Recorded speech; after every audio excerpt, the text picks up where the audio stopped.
Thank you, Lee. He's easy. Isn't he great? That's such a great opening. Well, we love you too. We got a lot of people here. We got a lot of great people here. Thank you very much, and thank you for allowing me to win this state by so much. It was, I wouldn't say the competition was the toughest, but it was competition nevertheless, and we appreciate it very much. And we're going to be talking about no tax on tips. We're also talking about the fact that everybody is looking at their tax return. They're getting tremendous amounts of money back, much more than they thought.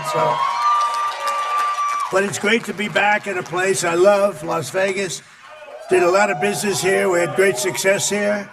Before politics, it was fantastic. And this is the birthplace of a little idea known as no tax on tips. This is the birthplace.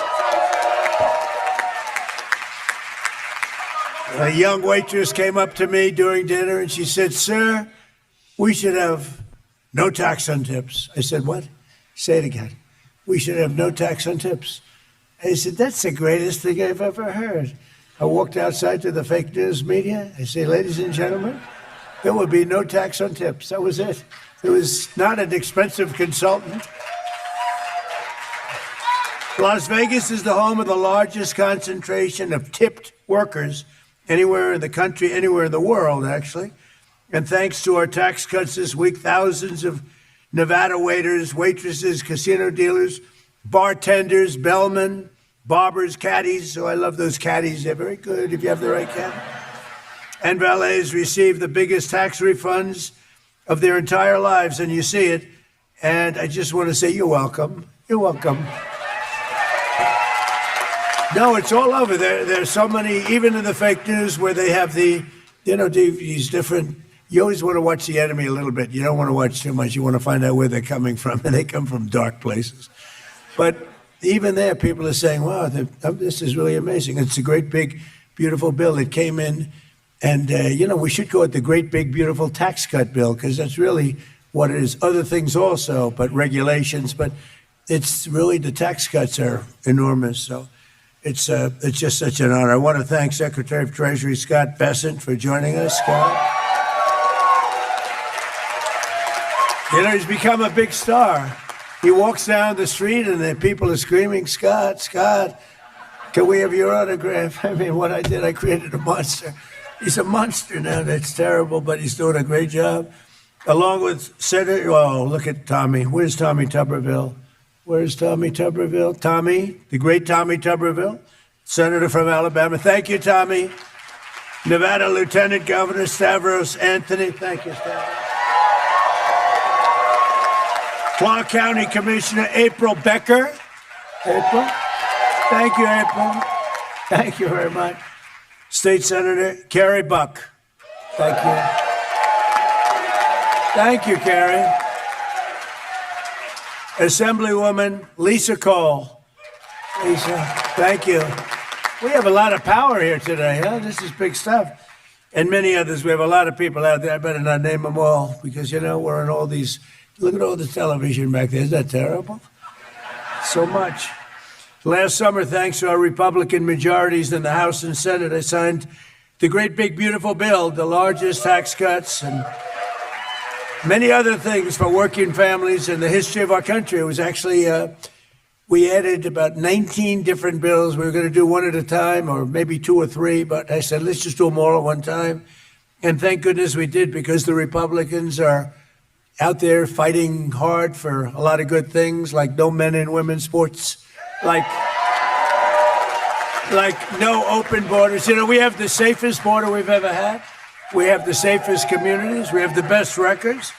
One thing that's always tough to say because it sounds sort of weird, but we have the least number of murders that we've had in 125 years. All the way back to 1900. Doesn't sound nice, There's no nice way of saying that, but it's back to 1900. But every single American at every income level has more money in their pockets this week because of the Republican tax policies. And we got to win the midterms. If we don't, these policies are going to be taken away from you. The taxes are going to go through the roof. Look at these. Look at the states, these blue states, what is going on there with taxes. Look at what happened in Virginia. A person, we had a good governor there, and somebody got elected that she's gone crazy. She's gone totally crazy. Look at New York. I mean, he's a nice guy, calls me all the time, says hi. But his policies are no good. He's chasing people out and causing a lot of harm to everybody. I mean, everybody's taxes are going through the roof. After 4 long years of brutal inflation under Biden and congressional Democrats, you deserve every single penny that you're getting now because you had to suffer. You suffered. We had the highest inflation in the history of our country under Biden. Sleepy Joe. He is the worst president we've ever had by far. Average refund. The average refunds this season's over $4,000. And here in Las Vegas, many workers have reported refunds of $5,000, $6,000, $7,000, $8,000 or more, and they've never had anything. It's all from no tax on tips alone. So, and then don't forget, you have no tax on Social Security for our seniors. A lot of seniors out there. And you have no tax on overtime. You know, this state covers them all. You have the seniors, you have the overtime, but you have no tax on overtime. You have no tax on tips, and you have no tax, think of it, Social Security. So those 3 things. And, you know, one other thing that we have that nobody talks about, but we've done a lot in the bill. If you have a small business or if you have a farm, you have no inheritance tax. You have no death tax. It's a big thing. You know, people go out and they would borrow money, especially the farmers. I mean, they go out and they leave their farm, and the farm is valuable, but not a lot of cash. They live good. They wouldn't trade anytime. And they go out and they get a bill for taxes for the farm. The parents leave the farm to the children. The children go to the bank. They borrow a lot of money. They mortgage up the farm, and they end up losing the farm. They go bankrupt. They commit suicide in many. It's a horrible thing that went on. You have no death taxes now. You have no inheritance taxes. And seeing his take-home pay skyrocket, a bellman at the nearby Paris hotel reportedly said words that no one has ever uttered before. God bless the IRS. Can you believe it? I've never heard that before. We have to patent that. We have to do something. Earlier this week at the White House, I met a wonderful woman named Sharon Simmons, a grandmother driving DoorDash to help support her husband's cancer treatment. She's got serious cancer. He's going to be okay, I think. Sharon delivered McDonald's to the Oval Office. It was a little bit of a, to be honest, it was a little tacky. They come up with these crazy ideas like McDonald's, although that was the biggest ever on Google. They say #1 ever. And the garbage truck. I mean, we do these things in politics. They're a little embarrassing. They're a little tiny embarrassing, but we do them, and you win by landslides. It's one of the. So we got to keep doing them. No, we got to knock on the Oval Office door. This did not happen. That's the first maybe in the history of the Oval Office. And it was a very beautiful woman standing there with 2 big bags of McDonald's hamburgers. And I say, is this really believable? But the point of it was she made $11,000 that she had no idea was coming. And it was really great. It turned out to be really great. So as part of our tax cuts, we also included no tax on overtime. And, one of the things, though, that I think is so great, we have something that's never happened before. It was an idea that I thought up. I went to Scott. I went to some of our people. So when rich people do something, they always look for deductions, right? It's always deductions. They have deductions and everything. And middle class and middle income people, poorer people, they don't think in terms of deductions. So I said, you buy a car that's American made, give a deduction on the interest you pay on the loan that you used to buy the car. And everyone said, oh, that's good. It sounds simple, but it's never been done before. And you have that too. So when you go out and you take a loan on your car, you deduct the interest. It's a big deal for people. Never happened before. You would think it was sort of basic. I thought it was so brilliant when I thought it. But the truth is, it never happened before. And nobody mentions it, but it's a very big factor. And it's having a huge impact on our car companies, which are expanding like never before.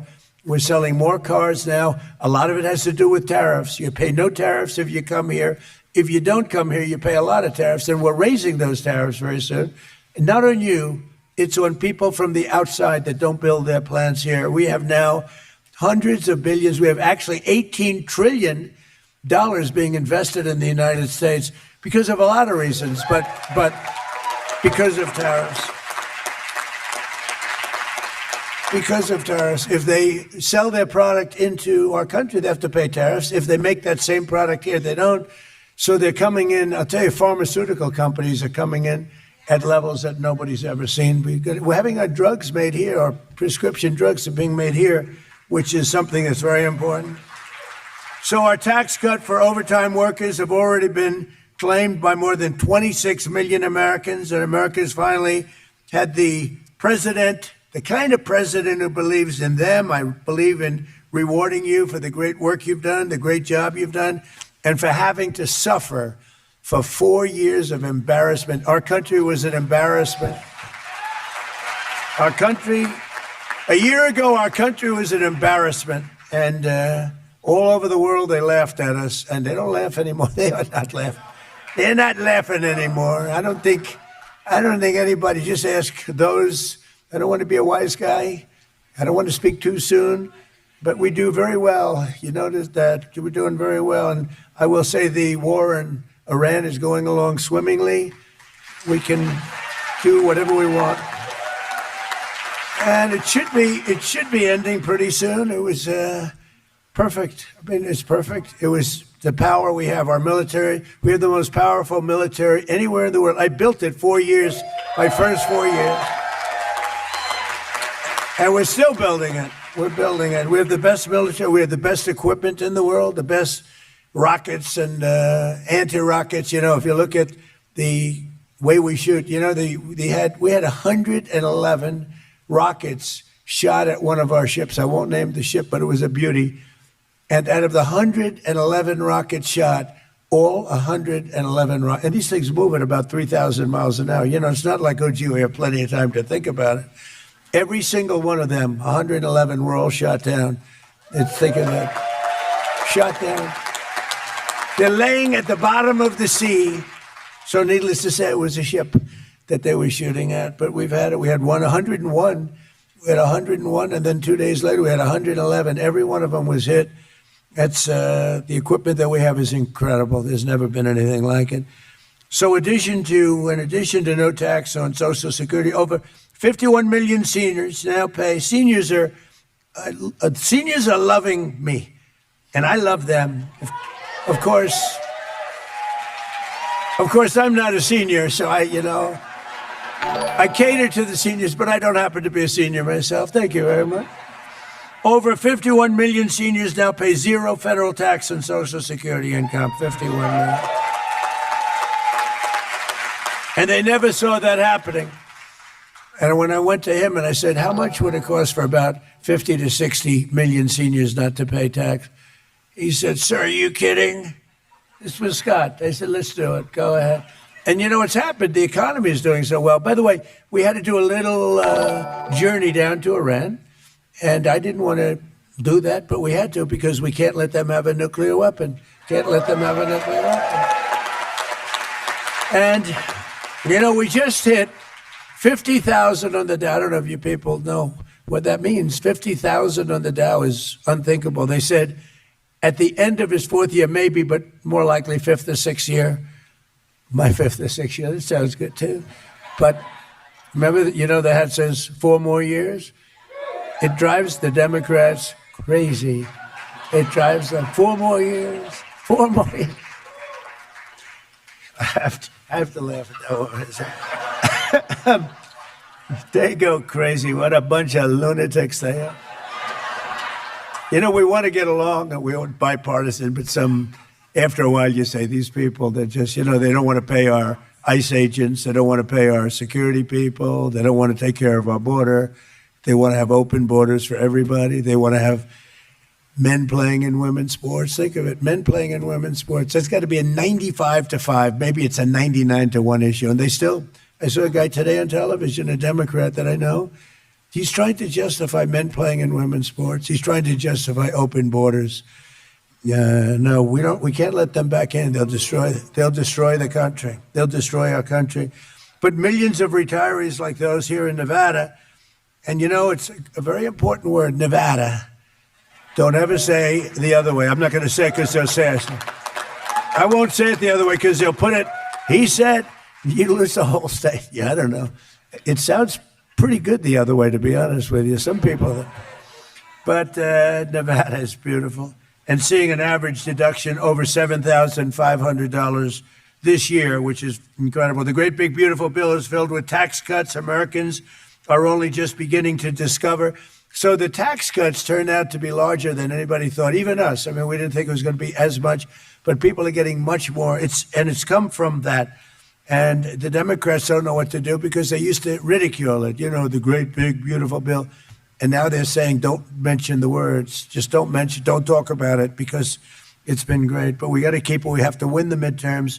We virtually eliminated the so-called, so many taxes. We have like 19 different taxes in all different forms that we eliminated. And we dramatically expanded a thing called school choice, which is a big deal,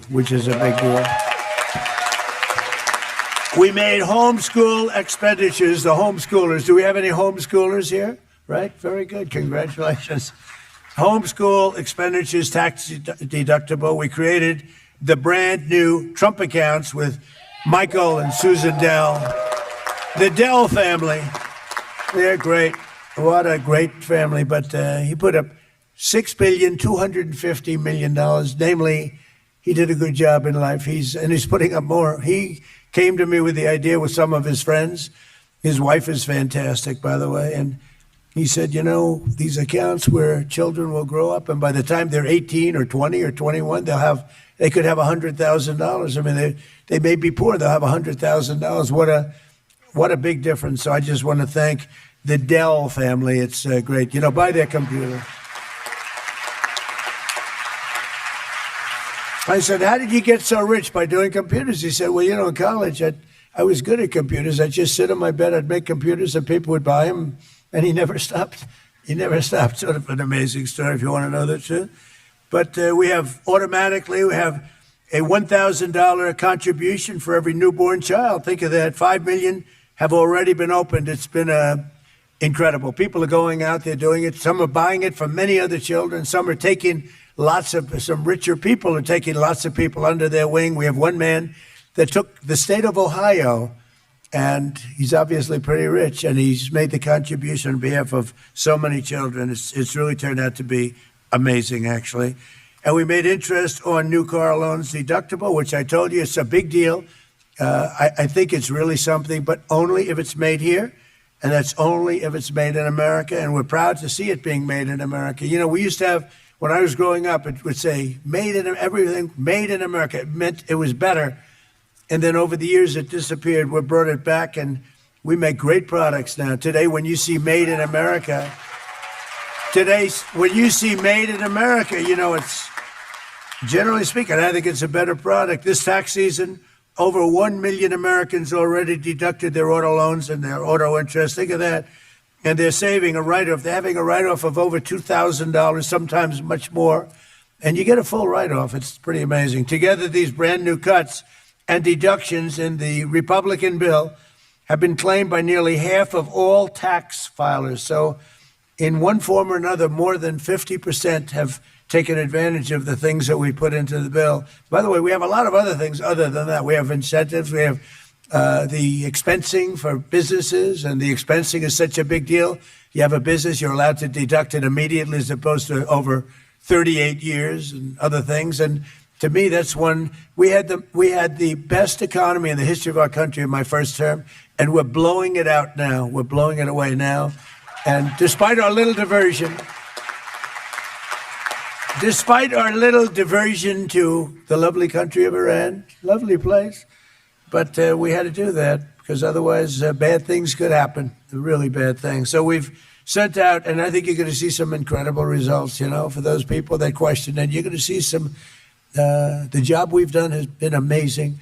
The ships are out there today, and They're saying, don't come here. Don't even think about it. And you have these massive tankers saying, let's get the hell out of here. It's amazing. It's amazing. But we've sent out $30 billion more in refunds than at the same time last year. And employers who adjust their withholding levels now will see an immediate surge in their take-home pay for the remainder of 2026. You're going to see a big surge. The numbers are really tremendous, and that's why I'm out here. If they were bad, I wouldn't be here today. I'd be sitting home watching television, I think. We can never forget that every single radical left Democrat in Congress voted to deny the American people these life-saving changes. They voted for tax increases. They wanted your taxes to go up. I've never seen it before. You know, all my life, I've been sort of always interested in politics. Never did it before. I decided to do it a little while ago, not too long. But I've never seen it before. It always was, I'd watch politicians for 30 years, 40 years. We will lower your taxes. We will lower your taxes. These are the only people, the Democrats now, the modern day Democrats. We will raise your taxes. And I just don't think it's winnable. I don't know. Maybe I'm a little old fashioned, I guess. But they voted for the largest tax hike in history. The Democrats just voted for the largest tax hike in history. The Democrats in Congress caused this, you know, the inflation. The fake news gets on me. You know, I have to be very accurate when I speak because they'll say, he's exaggerated. So the real number is 48 years. That inflation's the highest in 48 years. I don't believe that. I think it's the highest in history. But they say, he said history, and I say, but I'm okay with 48 years. 48 years is long enough. What do you think? But the real number they say is 48 years. I believe it's the highest inflation, and they caused it. And they then wanted to raise your tax. So their tax raise that they wanted was more than $5 trillion, which to each person is probably about $4,000 or $5,000. And they wanted to raise your taxes. The great big beautiful bill also slashed taxes on millions of American small businesses, including restaurants, dry cleaners, corner stores. What is a corner store? I've never heard that term. I know what a corner store is, but I've never heard it described, a corner store. Who the hell wrote that, please? And more. As of today, over 12 million small business flyers have paid nearly $7,000 less in taxes. So on average, your small businesses have paid about $7,000 less. That's a lot for a small business. In large part, thanks to our cuts today, the economy is booming. Our economy is booming. You know, you don't read about it. You don't see it so much because of what's going on in Iran, which is really, you know, it's been 2 months. I mean, 2 months. You've been in other wars for 18 years, 4 years with me. I'm in there for a month. Well, he said he'd get out a month. Did you see where I did a list last week? 17 years in Vietnam and 5 years in Afghanistan and more, much more than that, and all these different places. And I said, we were in there for 2 months. And you know what? We're going to have victory very shortly. This is not...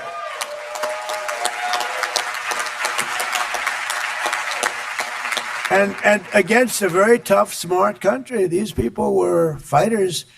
And, you know, I don't want to claim it before the fact, but they have no Navy left. 158 ships at the bottom of the sea. 158, think of it. 158. I got angry. I said, why didn't you save them? We could have used them, you know. They would rather shoot them than save them. I said, what the hell? It's only money.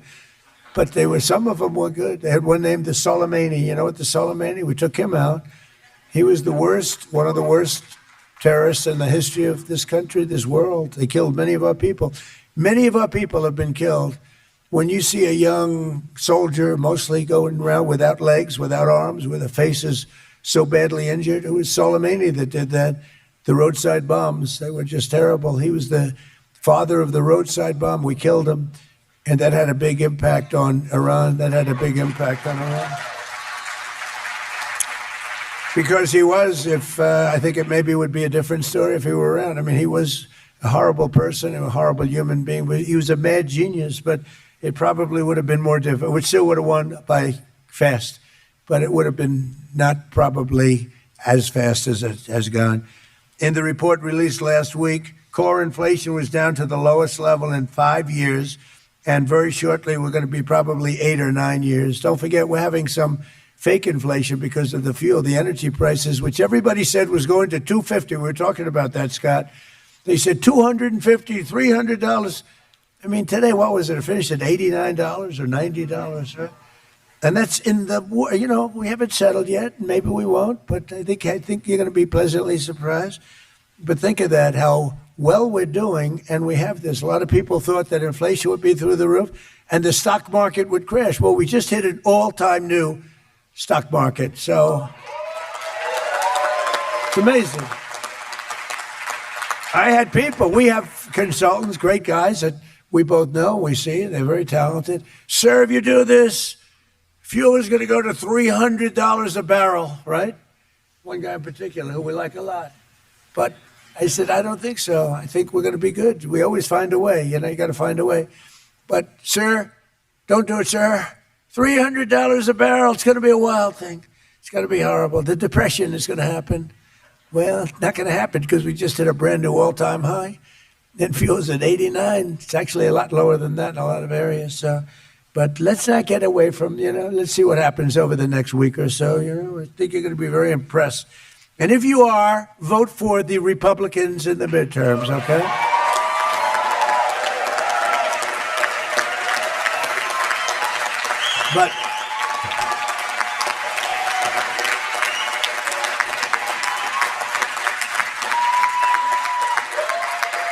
But the king of Saudi Arabia, a very smart guy, invested $2 trillion. We have Qatar, we have UAE, Saudi Arabia. The king of Saudi Arabia, they invested trillions of dollars in our country. And he said to me a year and a half ago, I was with him, he said, 2 years ago, you were a dead country. Everyone thought America was finished. We were a laughingstock with a president that couldn't walk up a flight of stairs. He was so horrible. I mean, it's not even funny. It's like he was horrible. He allowed 25 million people into the country, totally unvetted and unchecked. And, that's a tough, we're still getting them out.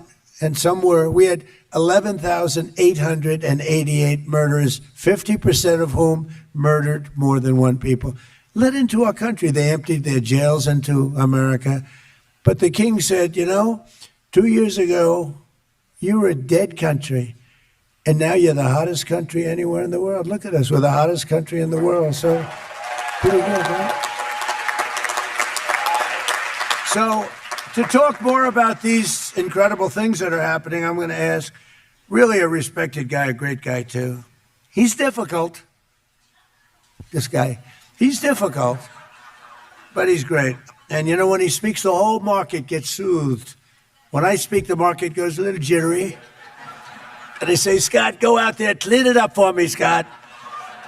But no, he's a fantastic guy. And Scott, you're going to say a few words. And then we're going to hear from a few of the people, the Las Vegas Metropolitan Police Officer, Cruz Littlefield,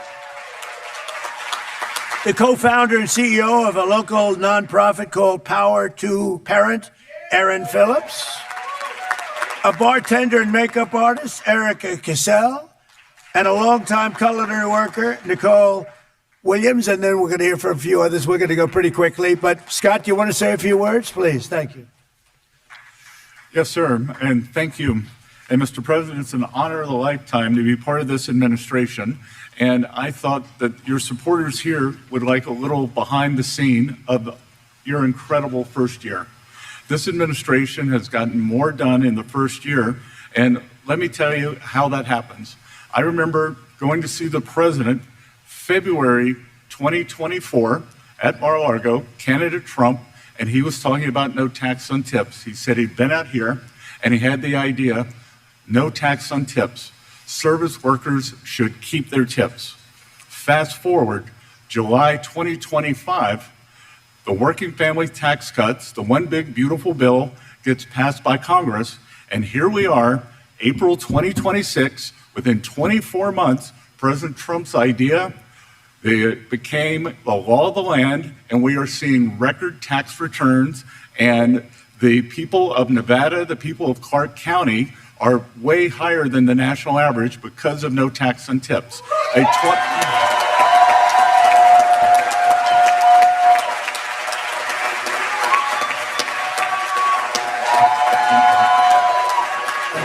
Thank you.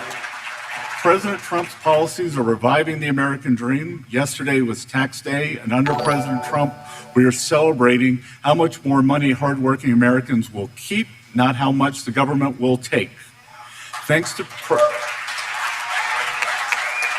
President Trump and congressional Republicans, the working family tax cuts helps every American chart their own path. Throughout this tax season, I have heard from American workers, families, diner and restaurant owners, bartenders, waiters and waitresses in communities across the country, and it is clear that workers and families are feeling the benefits. The administration is upholding the foundational principle that hardworking Americans should be rewarded with the fruits of their labor, not punished by tax hikes. And this tax season proves it. In households across America, 53 million filers had taken advantage of at least one of the president's signature tax cuts: no tax on tips, no tax on overtime, enhanced tax relief for our great seniors, and the ability to deduct interest on new car loans, if it's an American car. And this is the refunds and the tax cuts have exceeded our expectations. Here in Las Vegas, millions of hardworking Americans have benefited, and I want you all to remember, every single Democrat voted against this program.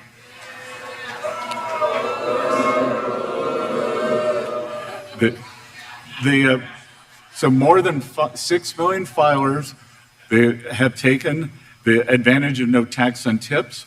25 million filers, no tax on overtime. And this is what happens when policies are made for workers and not for DC.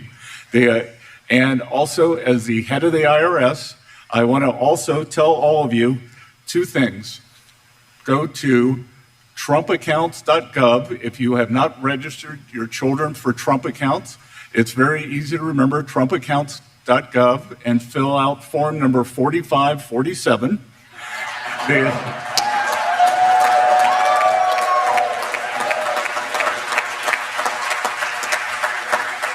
For those of you who have children born during President Trump's term, Treasury will seed that account with $1,000. For those of you with children under 18, you can add to those accounts. Great philanthropists like Michael, Susan, Dell are adding to that. And the other thing, too, is I want to remind everyone, change your withholding. If you're getting a big tax return, a big tax refund this year, it's because you didn't change your withholding last year. If you change your withholding now, you'll get an automatic raise in your real income. Your weekly, monthly income will go up right here, right now. And I just want to thank President Trump for championing this program, because I can tell you, some of the more traditional Republicans on economics didn't want this to be part of the program. President Trump fought for this the whole way, and this is why we have a new, bigger Republican Party. It's because of policies like this. So thank you all. Thank you. Thank you, Scott. Before I answer you, I just want to say two things to me very important. So right now in this country, we have more people working than at any time in the history of our country. Think of that. And also, it's pretty good. And, while in Europe and a lot of other places, they're looking for oil, they're looking for gas, they want gasoline, they're having a hard time. We have a lot. So at this moment, right now, we have more oil production than Russia and Saudi Arabia, by far, Russia and Saudi Arabia put together. If you add them up together, and by next year, it will be double that amount. So it's pretty amazing. Those two facts. More people working than ever before. Las Vegas Metropolitan Police Officer Cruz Littlefield, please. Mr. President, thank you so much and welcome to Las Vegas. My name is Cruz Littlefield. I'm a local police officer and a Las Vegas native. I have a deep appreciation for the city and have made it my calling to now protect and serve those who also call it home. With the passage of the great, big, beautiful bill, my wife and I have benefited from the elimination of taxes on overtime, allowing us to stretch every dollar in an increasingly expensive world. With less financial stress, I'm able to be a better and effective asset to my community and more present with my family. We also just welcomed our newborn baby girl a week ago, and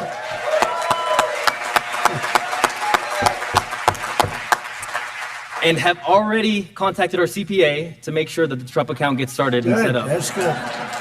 That's great. Thanks to you, we're now securing her a better financial future than we were ever given as kids. Mr. President, thank you for your time.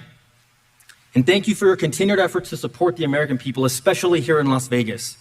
I have family and friends, this is my brother, Oh, good. but I have family and friends in Las Vegas who are barbers, small business owners, bartenders, and first responders. And every burden lifted for them is a step towards a stronger and safer community. So thank you. That's great. Thank you, Cruz. Good job. Good job.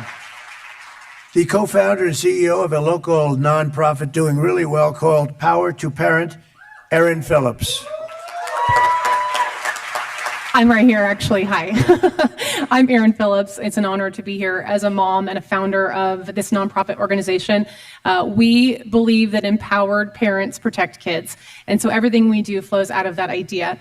And as a mom of 5, this is deeply personal to me. It's not just something that, I talk about regularly. We've seen so many families, especially in our community, that feel outmatched by systems.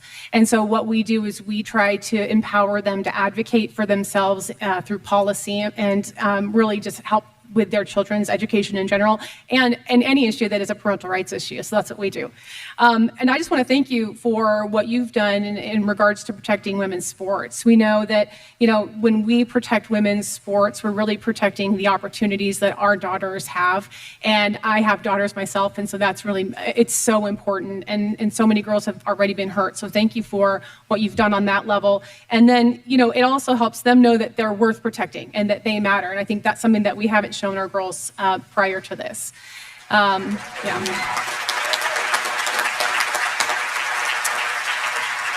One more thing that I just really want to highlight is the federal tax credit scholarship. And I just need you to know that this is a game changer for families and who feel stuck. I think oftentimes we have these families that I already mentioned that they feel outmatched by systems and they are stuck in a system that is not working for their child. And so what this scholarship does is it expands education freedom, and it gives parents the power to choose the right education for their children. And families that we serve in our community, it means hope, it means access, it means a future for their children that they otherwise wouldn't be able to afford. And we are already preparing to help families access this money here in Nevada. So thank you for that. And lastly, I just want to say that I'm grateful for your leadership because you recognize the critical role that families play. So thank you so much. Thank you very much. Great job. Thank you. Thank you, Erin. Good job. Thank you very much. Bartender and makeup artist, Erica Cassell. Hi, President Trump. I'm a makeup artist and a bartender here in Las Vegas. I just wanted to say thank you for all you've done for us. I know as a bartender, the no tax on tips is amazing, especially, I'm gonna start crying, guys. I expect you, Mom. It's great for my daughter as well. The Trump account's also amazing, so thank you so much. Thank you very much. Good. Well, you enjoy it, and good luck. Good job. Thank you, darling. And a longtime culinary worker, a great person, Nicole Williams. Thank you. Thank you, Nicole. Hello, Mr. President. I am a longtime bartender on the Las Vegas Strip, and I first heard the idea of no tax on tips mentioned to me by my friend Alita, who helped manage your campaign in Nevada, and she's amazing. She mentioned it to me, and I started thinking about what an awesome idea it was, because in Nevada we have what is called a tip compliance. Not a lot of people know about that, where the IRS comes in and they say, you're going to make this amount of tips in an hour, we're going to tax you on that. Even if you don't make that amount of tips, you're going to get taxed on it. So I thought that would be an incredible opportunity to keep some more cash in my pocket. So then she reached out, and I actually spoke at an event for you for No Tax on Tips. I spoke with you the day that Robert Kennedy endorsed you for president, which was an amazing experience. So thank you for that. And so I did campaign for you, and I was like, I want to see this policy come to fruition. So when I heard about the one big beautiful bill and that being included in it. It was just a reminder that it's promises made, promises kept for you. And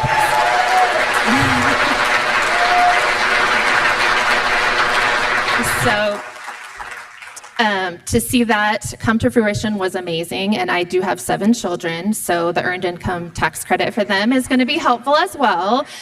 Waiting on my husband, who's in real estate, to get his receipts together, so, but we will expect to see a greater tax return we can use for a car or, for our son going to school, like a trade school. It's our oldest child. So we're very excited. And I just want to thank you so much for getting that done for the people and for my family. Thank you. Good job. Thank you. And, just in wrapping up, a man who's been with me, I think every event I've done out here, is your lieutenant governor. Highly respect. He's really a good man. He's been to every event. Stavros Anthony. Stavros.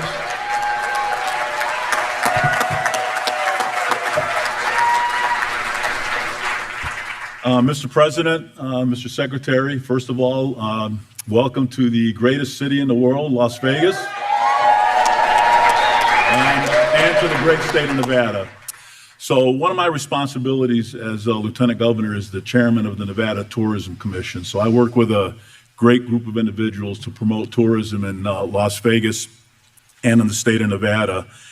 And there's a lot of reasons why people come to Las Vegas and keep coming back to Las Vegas. And one of those is because we have the greatest hospitality employees in the world here in Las Vegas. Absolutely. And we all remember 2 years ago you had another one of your massive rallies here in Nevada. It was actually at Sunset Park, just south of here. And you made this no tax on tips pledge, and everybody heard it for the first time, and people were just excited. And as Nicole mentioned, it wasn't just a pledge, but you did it. So on behalf of all the hospitality workers here in Las Vegas and Nevada, thank you for putting more money in the pockets of our families. Thank you. And just one other thing. I'm a former captain with the Las Vegas Metropolitan Police Department. I know how much overtime these police officers work and how much overtime a lot of employees work. And for you to make that pledge and come through and no taxes on overtime, again, thank you very much for putting money in the pockets of our families. God bless you all. Thank you, Stavros. So I just want to say this is a special state. It's a special place. We've done so well here. I have so many friends here. It was great before I ran for politics, ran for office, and right up till this moment. And even this event, there's a lot of love. It's just such love. And, those 3 things, but especially here. But really here, it's all 3. It's overtime, right? And it's, you take a look at the tips. The tips are, I don't even know which is the biggest. You could probably take a poll. And it's Social Security. No tax on Social Security. Who would think? And when I did it, it was a pretty big number. Could I ask you, which is the best of the 3? No tax on, clap, no tax on Social Security.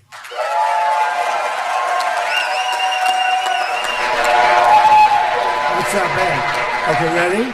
No tax on tips. No tax on overtime. I think Social Security won. Hey, so much for no tax on tips. I think Social Security won. Hey, I just want to thank you all. We love you all. The country is doing really well. We're respected all over the world. We are respected, I think like never before. Thank you. I think like never before. And thank you all very much. God bless you all. Thank you very much, everybody. Thank you.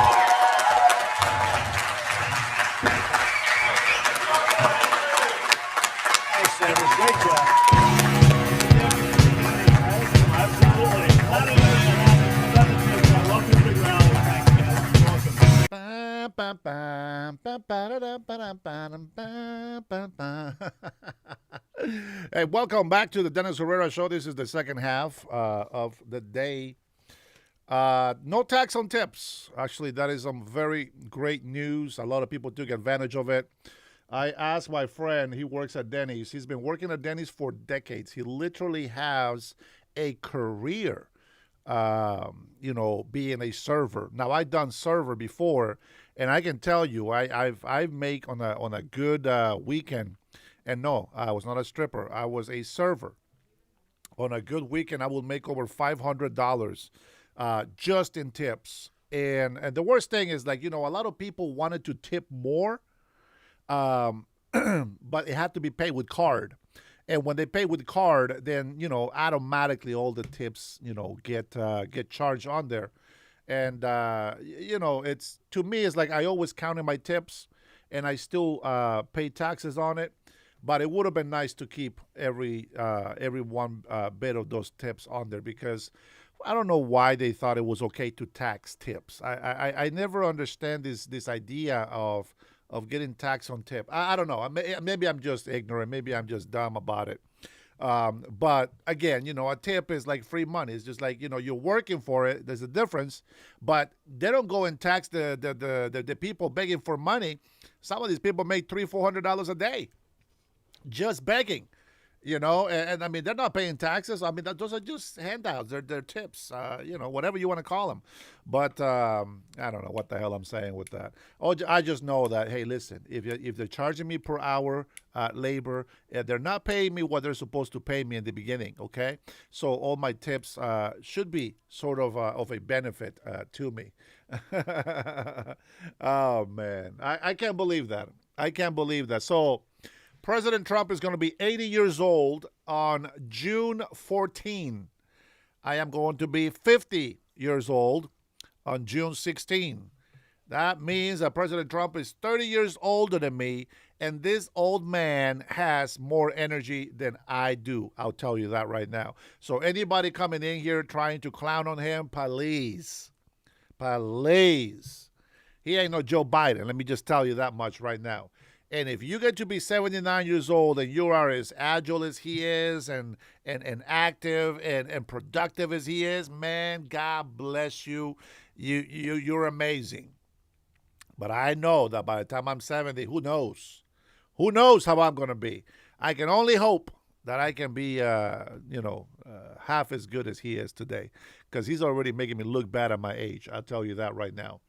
I wanted to touch up on the billionaire CEO reveals who'll be penalized if rich exodus continues. Now, you guys already know. So we talk about taxes, but we got to talk about other things that Democrats, socialist Democrats, I want to point this out. The Democrat Party is not my party anymore. That doesn't exist. The Socialist Democrats is the new cancer of America. And if you are part of that, because you're a Democrat, let me just tell you, they're not real Democrats like you. You need to rethink your life decisions right now and actually examine what they are doing and make a sound decision. Listen, we cannot continue to be loyal to a party that keeps lying to us.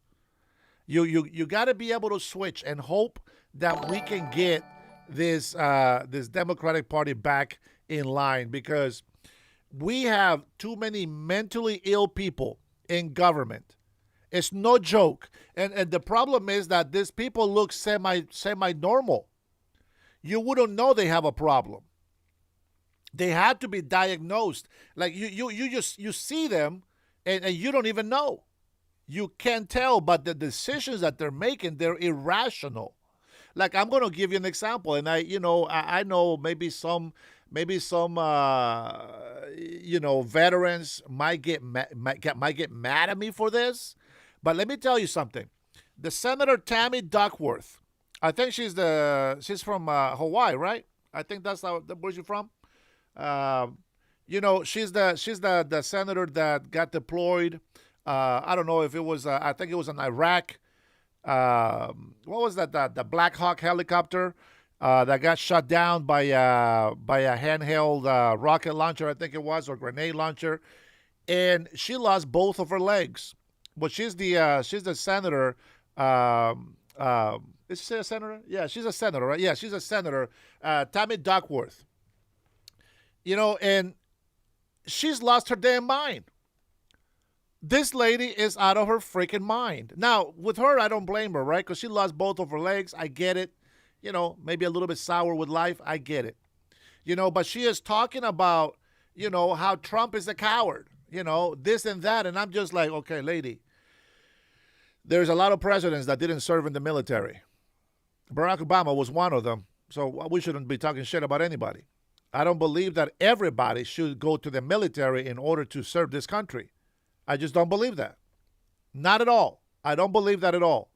Can you imagine we have every single citizen go to the military? What the hell? Who's going to do the civil duties? You just can't. And when people say, oh, they should enlist, they should, you should go, you should send your son. Bro, that's common sense. But the way that you guys say it on the left side, not you guys here, but the people on the left side that said that, they don't say it as an honorable thing. Hey, go tell them to defend our country. They don't do it in that manner. They do it in a manner of degrading somebody's valor. When I think about soldiers, listen, I don't think soldiers are supposed to be a decoration. Soldiers are not supposed to be some toys that you can play with. You know what I'm saying? The military is not supposed to be just some people that go and earn this uniform and get a bunch of medals like they're in some Boy Scouts. No, military men are warriors. And when they are called upon, they will respond. That's why nobody wanted to sign up for the military when they had a men and women's dress. They didn't want to fight for the country when the general thought that he was a man, a woman. No masculinity, no respect for anything. How can you find yourself to join the military when you got this literally people that are just dummies, not warriors? That is crazy. But now we have real warriors in the military. Everybody, listen, everybody has a different experience. I have a lot of vets in my chat. I have a lot of vets that tell me stories. I got it. I got family that are vets as well. I got family that have died in and off any of the war. I got family that have been killed in car accidents. They're in the military, but the accident was here. Long Beach is one of them. She goes off crazy on the president, and then she has a list of things behind her. And I'm reading the list of things for the Army, because she was in the Army. And I was looking at the list of things from the Army, and I'm like, you just broke 5 of those things by talking the way you talk about the president. I respect everybody that serves. Listen, I got it. I get you. But I see the people that come over here messed up in their heads. I know of people that can't sleep. I know people that are having a hard time. But you know what? They still haven't turned themselves against this country. They can curse and they can say this and that, but doggone it, they still have common sense to support somebody who fights for this country. How did Suzu get out of jail? Suzu's not supposed to be here. I'm going to hide him from my channel again. Listen, I respect military. You guys know that. And the reason why you get so much honor and so much respect from me is because what you have chosen to do, which is serve in the military, it's not a walk in the park. It's not cake. Some people are lucky to go through training and retire without even being sent on any mission, without being deployed anywhere, and they still get the same honor.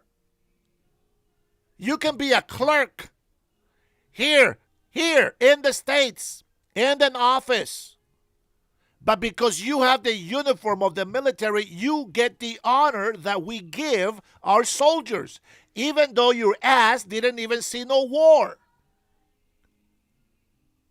So you don't be stupid. When you think, oh my God, he just wants us to kill our soldiers, shut up. They know damn well what they're signing up for. And this country wouldn't be what it is today if we didn't have those people signing up for the military. You're making cowards out of your children. My daughter just came in and gave me some paperwork from the school. She's 13 years old. Police STEM Academy. What? God bless her, man. My daughter is a strong girl. Let me tell you something. My daughter will beat up your kids. And I'm talking about boys. She is that tough. A lot of the family, because in Samoa, a lot of people get enrolled in the military.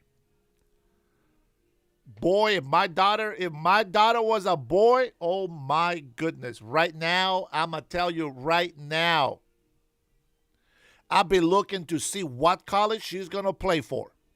Well, he would play for. Because my daughter is very strong. I am not exaggerating.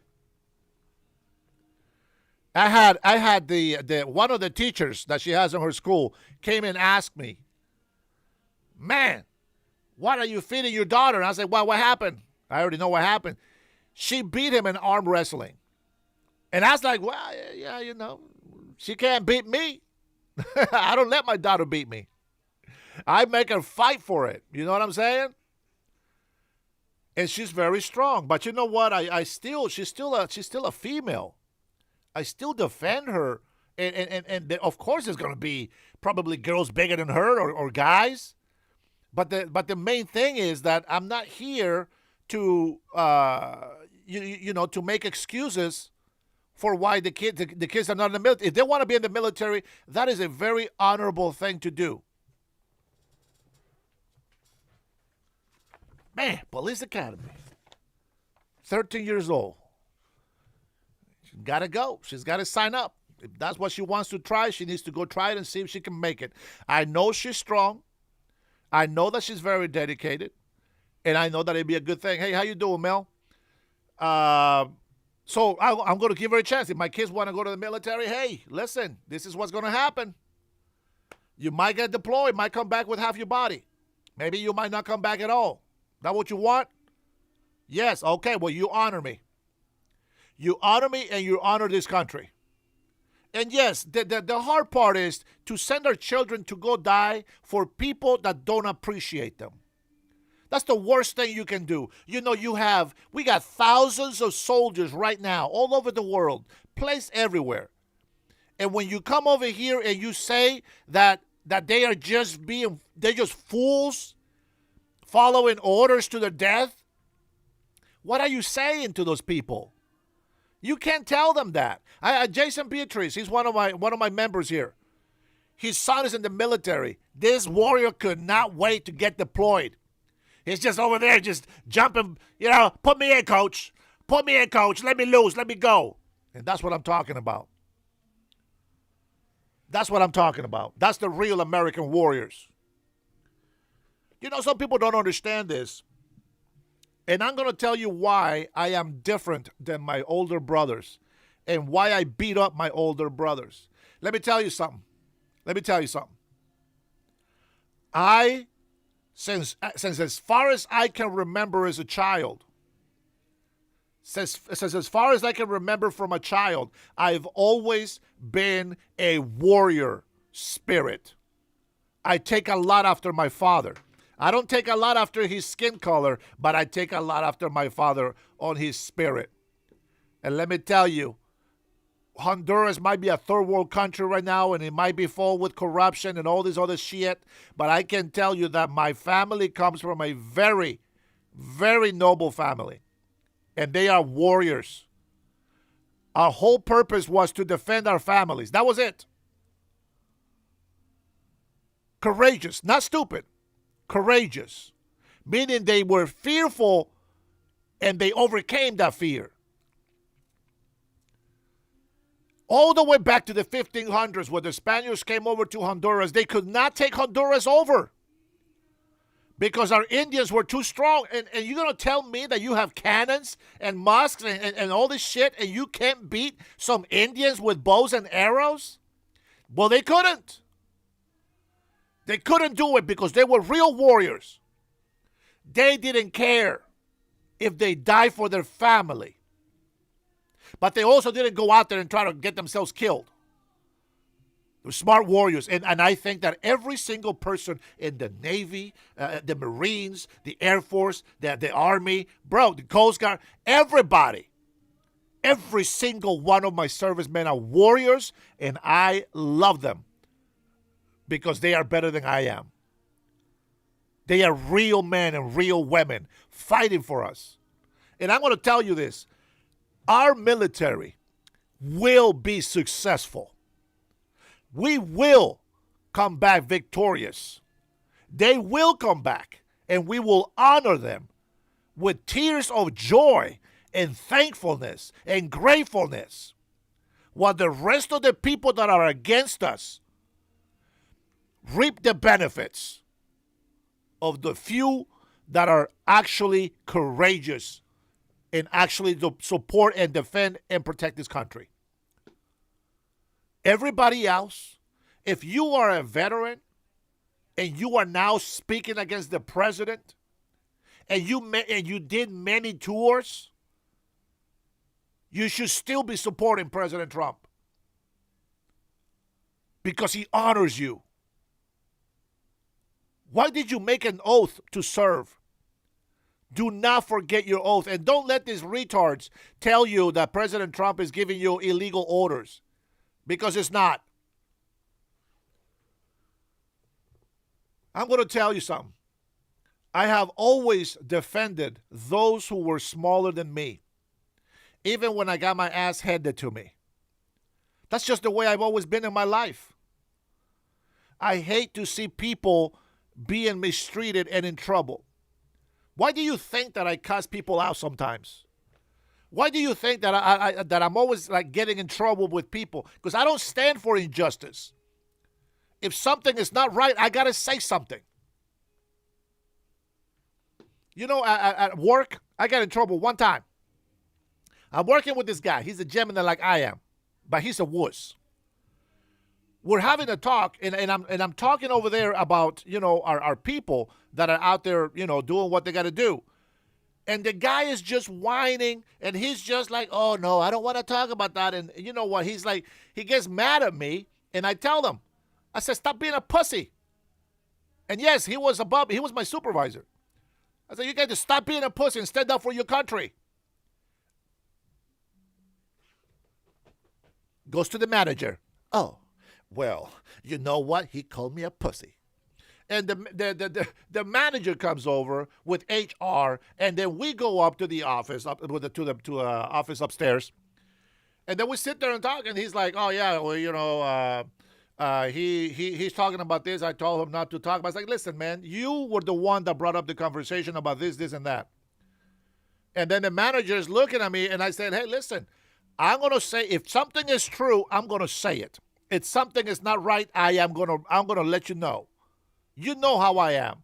And the manager just kind of, you know, got this little smirk on his face and just kind of smiled at me. And then when the supervisor was going to tell me, he's like, well, you know, he called me a pussy. And he's like, the manager said, I don't care about that. He said, yeah, but he's like, she said, are you a pussy? And he said, no. Then what's the problem? I said, you know what? I'm old school. You know, I'm 80s curse guy. I'm an 80s curse guy. I believe that people are wusses if they don't want to stand up for what's right. If there are a lot of people that can beat me up, absolutely. Absolutely. A lot of people can beat me up. But even when I have 5 odds against me, I still defended myself. 23 people, the only time I ran away from a fight. I gotta be who I gotta be. This is the way God made me, and this is the way that life has taught me to be. That's the way I'm gonna be. It doesn't matter if somebody offers me money to do something illegal. Hell no. No. If somebody offered me when I was in my 20s and I needed some money, he's like, well, you can make $2,000 right now. Just go sell some rock. And I said, hell no. Well, then you stop complaining about what you don't have. And I said, you know what? You're right. I'm going to get a second job. And I did 2 jobs for many years. Thank goodness I had a lot of stamina back then. I can't do it now. I mean, I can do it, but I'll be passing out on the second job. That's just the way it works. So anywho, our military, they are warriors. We love them, and we will support them no matter what. If they listen, there is only two kinds of teams. We got the home team, and then you have the away team. Right now, the away team has been warring against us for 47 years. We stood here and done nothing. Presidents talked about doing something, and they never did anything about it. Now, I'm not talking about strikes here and there because Obama did some strikes. I think Biden, well, the digital pen did some strikes somewhere, right? And we know Bush did some strikes as well, and they got some deployments in the Gulf War from Senior and all this other shit. I get that. But they have been saying that all of these attacks, they actually all come birth from Iran, from this terrorist regime. It is crazy. And nobody has done anything about it except President Donald Trump. And so the soldiers that we have, if they get sent over there to go and fight, even if Congress doesn't like it, you need to support them. For the very simple reason that they are your freaking people. The stupidity of the American people who go against our military, whether we are right or wrong, you have to understand something. If you are against us, you are with the enemy. And who do you want to live for? And somebody asked me this before. He's like, oh, Dennis, well, you're from Honduras. So if there was a war between Honduras and the United States, who would you fight for? The dumbest ass question. Where I live at? The United States of America. I will fight for the United States of America. Absolutely, 100%. Oh, traitor. No. We're fighting against corruption. The United States doesn't go out there and fight innocent people. Is there collateral damage? Is there accidents like the school that got the missile? Listen, I get it. Nothing is perfect. Out of thousands and thousands of strikes, one mistake, and that's all you know. All of our Marines have more huevos than any other leftist man out there. They got more cojones than any leftist out there. They're real, man. Some of them, I get it. They're afraid. It's normal. But that's why we honor them and tell them how courageous they are, because we know that it's scary. The thought of the uncertainty, the thought of going into the dark, it's scary. Maybe for some it's not, but for most of us is. But you got to be able to believe in something. And I believe in God, and I believe that if our soldiers die, that God's got them, and we will see them again. The devil wants to put fear in your life so that you can be divided, so that you can be destroyed. It is that simple. Right now we're fighting a terrorist regime. Why would anybody in their right mind go against the United States of America and support a terrorist group? It just makes no sense to me. Do you understand what I'm saying to you?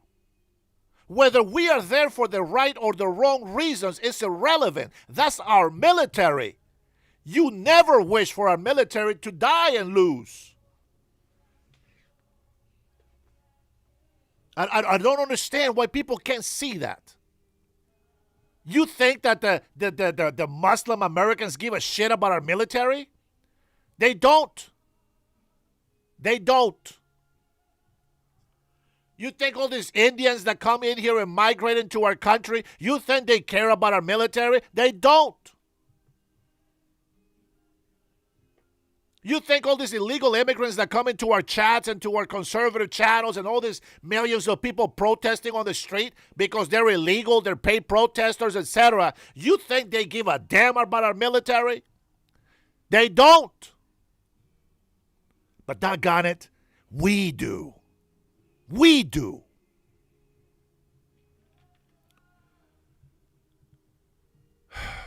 God bless our military.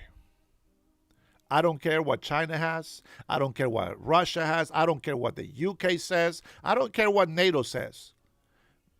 My military servicemen are out there representing us.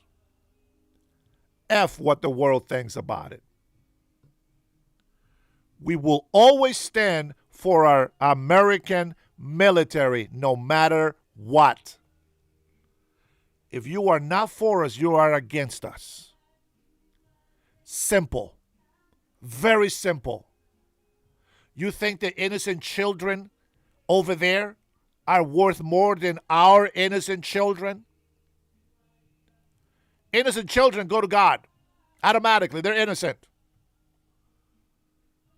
But there is no way that I will ever be able to say, I want my neighbor's family to be alive and my family to die. Never. Ever. It doesn't matter how much I love the neighbors.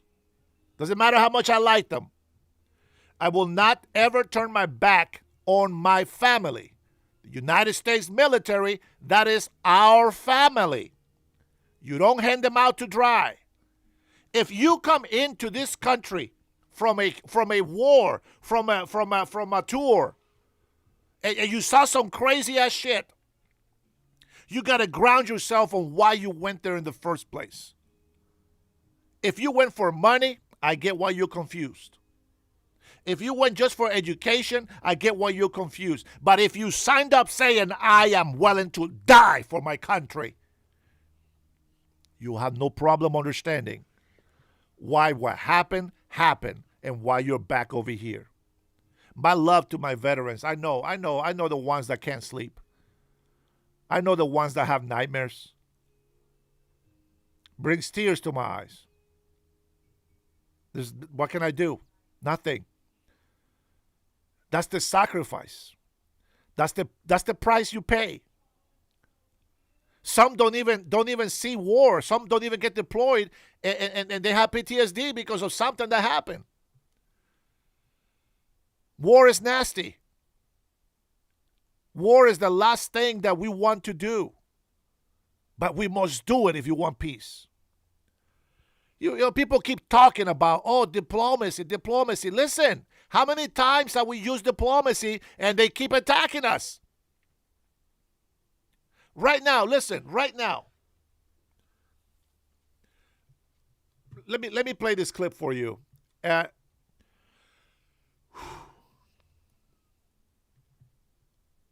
It's so much harder when you give a damn. It's so much harder when you care. When you really care, it's harder. It's harder to explain why things need to be done the way that they are being done. I know, Robert. I love you, big bro. I'm with you. I am with you. And more importantly, God is with you. God bless you, man. God bless you and every other veteran that's out there that's going through some hard times. Listen. This Islamic regime, I want you to understand something. I don't want you to hate the Iranian people. Let's be clear. We don't hate Iranian people. We love those people. I wish we can have all of them here, honestly. All the good Iranian people, I wish we had them all here. I wish I could go around the world and just gather the best people and bring them here and make the greatest nation. And get rid of all the leftists and all these libtards that we have in this country. But listen, I want you to understand, do not hate the Iranian people. We love the Iranian people. Listen, whether we like their culture or not is irrelevant. They have their countries, they have their cities. Listen, there's a lot of humble towns. Believe me, I don't know in person. I go in Google Maps sometimes and I go into towns where, oh my God, like how can you help these people? It's crazy. But let me get to my point. My point is that we are fighting an Islamic regime who will kill their own people for the simple reason of speaking their mind. If you don't think the high gas prices right now is worth saving lives, shut the hell up and get out of my channel. Rights groups now reporting Iranian courts have sentenced 4 more people to death over January's protests in Iran, including the first woman set for execution. Dr. Sheila Nazarian fled Iran as a child. She's now a plastic surgeon, lives in California, and she's back on our program and joins me now. Doctor, why don't you comment on this woman a moment here? But since the beginning of this war, these are the numbers we've tracked. 656 executions in 3 months, 341 in January, 307 in February, 8 recorded in March while Iran was offline. Let me get to being offline in a moment here, but you were talking about violations called crimes against God. And when a woman is executed in Iran, the details you provide are harrowing. Is this going to happen? Bill, Bill, in Iran, just to let your audience know, they believe this regime, these Islamists, they believe that if a woman is killed and she's a virgin, she goes to heaven. So what they do is they will gang rape her before they execute her. And it's just mind-boggling to me, this Elizabeth Banks sitting comfy in a little cushy couch on a podcast with her hair slicked back, talking about how could anyone vote for Donald Trump. Well, you know, Kamala Harris posted on X yesterday that this is a war of choice, and Donald Trump is the only one helping these people in Iran. So Elizabeth Banks, this woman, Bita, is about to be gang raped and publicly executed, and so are 3 more women. And they have been doing this to many young people. Every single day, 1 or 2 public executions. So you're sitting there on your cushy couch talking about Kamala Harris. You claim to be a feminist. You claim to be a humanitarian. Where are you when the women need you? You're a fake. You are a hypocrite. You are of no help to anyone. So if you claim to be a feminist, you claim to be a humanitarian, you claim to be a good person, America, Iran isn't just a military war or peace in the Middle East or oil stabilization. This is a humanitarian issue. They are killing young people every single day. And the only one that has helped is President Trump. You know, it's a lack of knowledge and understanding, really. And you understand it better than most. I think about that 19-year-old wrestler who was sentenced to death. I mean, just barbarian. But when I hear you talk Bill, about let me this, tell you talk about this as a humanitarian issue. Because you're thinking about 92 million people who have been subjected to this government for almost 50 years, Doctor. Yeah, the reason why my family escaped Iran on the back of a pickup truck while the Iranian border police was shooting at us to not escape is because they put my father on a kill list because he was the chief medical officer, a physician affiliated with the Shah's hospital. Okay? I'm so grateful that my family got me out of Iran, me and my sister. They had 2 daughters. They could see this is no future for a girl in Iran. And imagine there are millions of people in Iran who knew westernization, who knew freedom 47 years ago, and they lost it because the useful idiots on college campuses, the leftists on college campuses, joined hands with the Islamists, which is exactly what's happening here. They're using the exact same playbook, the exact same propaganda. And they would say things like, why is the Shah living in a castle while there's homeless people on the street? There's no equity here. They use flowery words to trick comfortable, useful idiots on college campuses who have no real problems, to trick them into bringing Islam into the world. Yeah, perhaps that's about to come to an end. We'll see on that.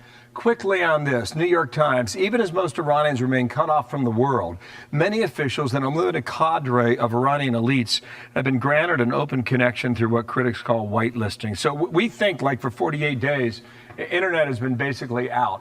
Are you getting information from inside Iran that we have not been able to track down?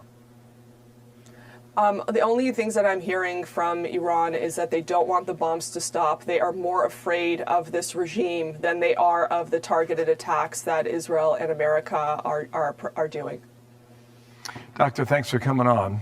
Remember, we thought they were going to go to the street, but when you're faced with an execution in public, it can make you think differently. Dr. Sheila Nazarian, thanks for coming. And that's how they shut their people up. That is how they shut their people up. Thank you, Cutting Edge. Now the Iranian people are making little factions to attack the IRGC.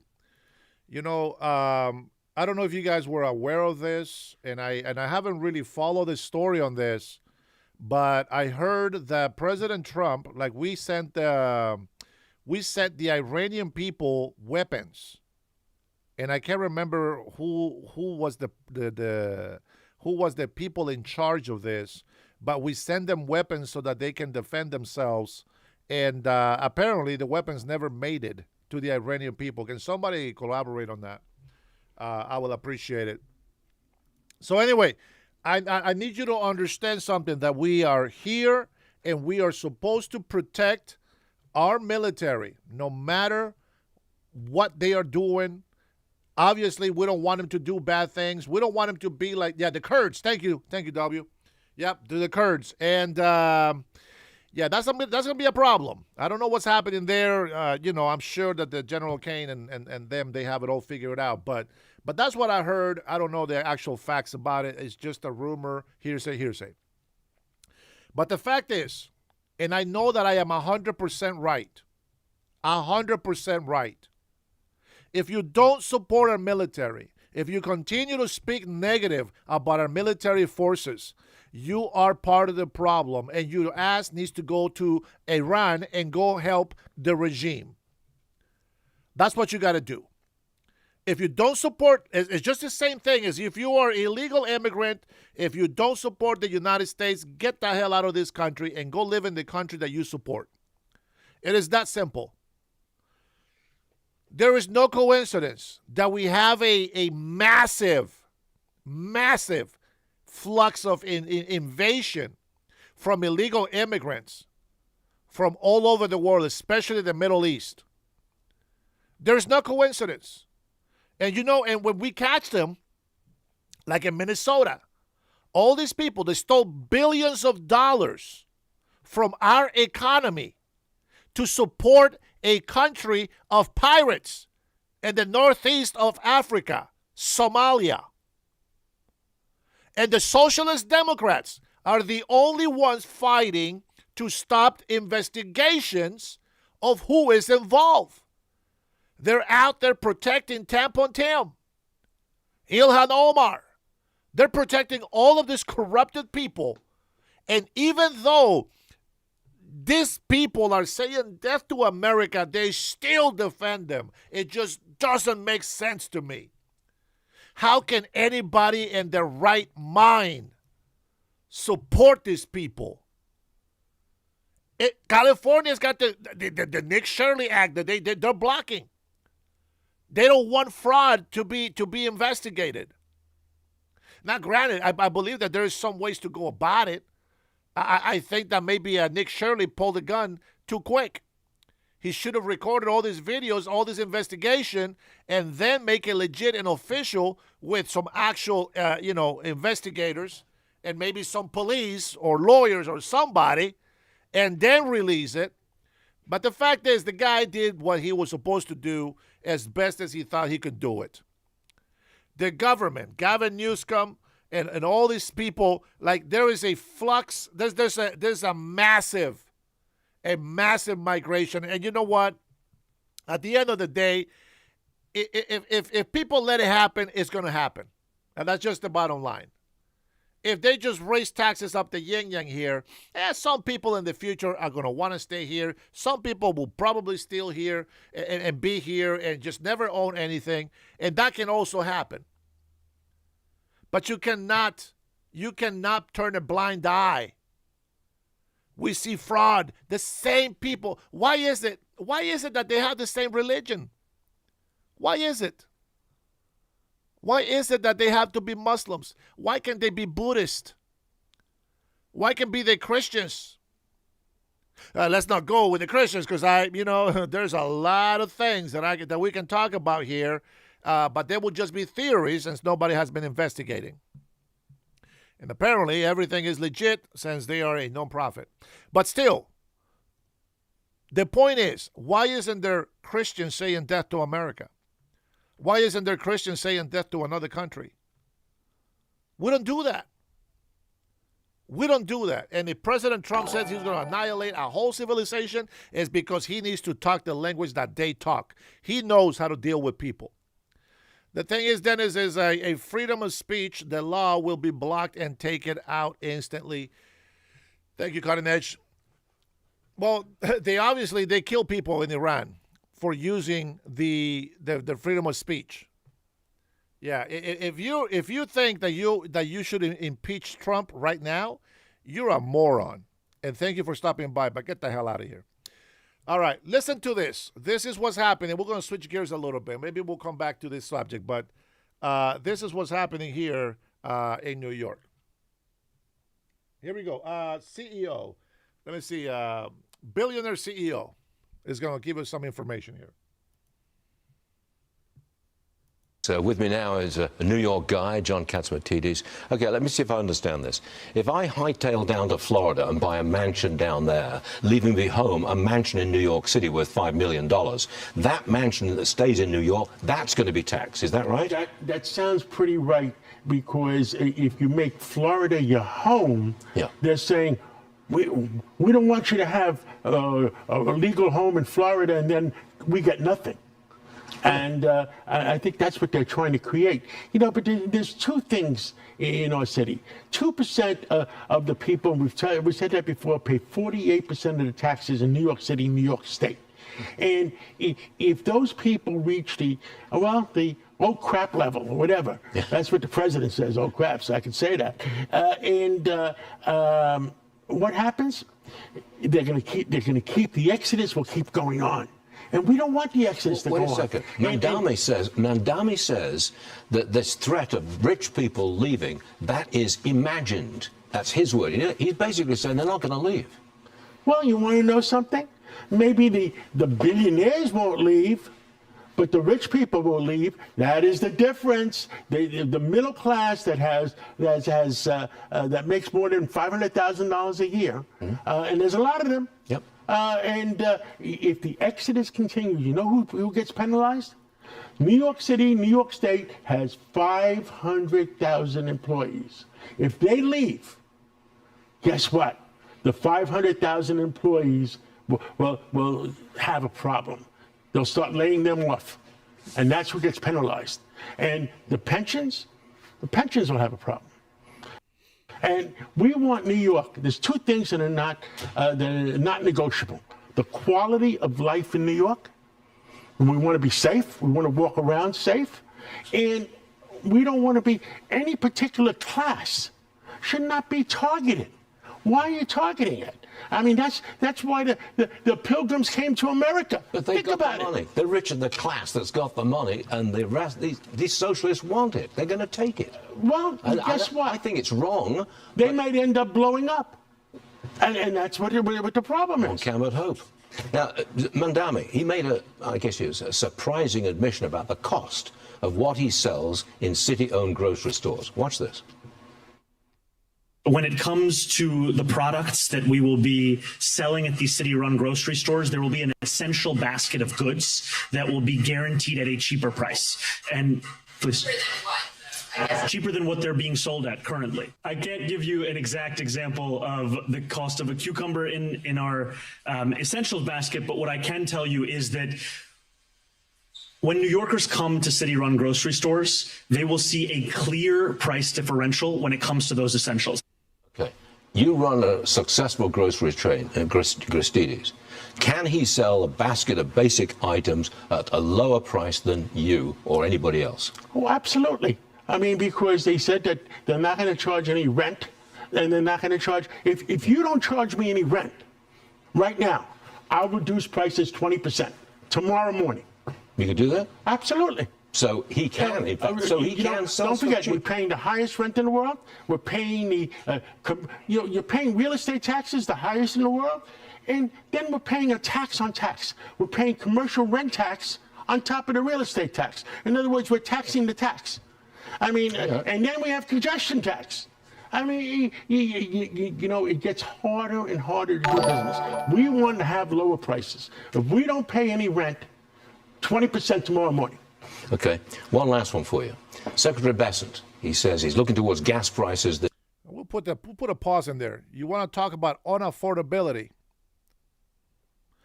I'm not a CEO billionaire, and I've been telling you this for many months now. I've been telling you what causes unaffordability.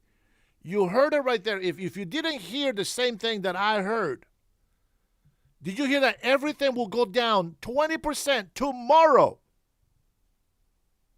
But the socialist Democrats, the local government, causes a burden on those businesses that provide a service or employment, and when they get punished for the success, everything goes up. I've been saying this for months and months, and nobody wants to freaking listen on the left. And now here we go. Gas. Let's see what he says about gas. This summer. He said you'll be in the $3 range sometime between June and September. You're an oil man. You give me a prediction, please, of the price of regular gas on July the 4th.